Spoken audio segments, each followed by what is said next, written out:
এবার শিল্পীদের এমপি মন্ত্রী হওয়া প্রসঙ্গে মুখ খুলেছেন দেশের জনপ্রিয় গায়িকা নাজমুন মুনিরা ন্যান্সি।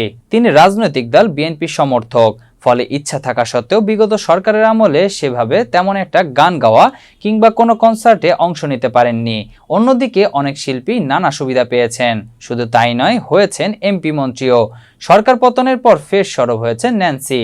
এ বিষয়ে তিনি বলেন, আমাদের পূর্বের কিছু মানুষ এমপি মন্ত্রী হওয়ার জন্য নির্লজ্জের মতো ছোটাছুটি করেছে। যোগ্যতা না থাকার পরও তারা নির্বাচনে এলে নমিনেশন কিনতে দৌড় দিত। এমনকি তাদের রাজনৈতিক জ্ঞান প্রজ্ঞাও ঠিকমতো নেই।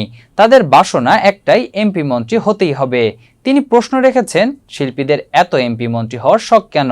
কি আছে সেখানে? কত টাকায় বা বেতন পান এমপিরা? গান অথবা অভিনয় করে কি সম্মানই আসে না, যার জন্য এমপি হওয়ার জন্য লোভ করতে হবে? যারা এগুলো করে এদের ধরা উচিত। আমার মধ্যে এসব চিন্তা একেবারেই নেই। তিনি বলেন, বিএনপির সমর্থক হওয়ায় গত 15 বছর ধরে আওয়ামী লীগের নিপীড়নের শিকার হয়েছে অনেকবার, এমনকি একাধিকবার মিথ্যা মামলায় ফাঁসানো হয়েছে। যারা কথা বলার স্বাধীনতা হরণ করেছে, গুম খুন করেছে, দুর্নীতি করেছে, তাদের পতন দেশবাসী দেখেছে।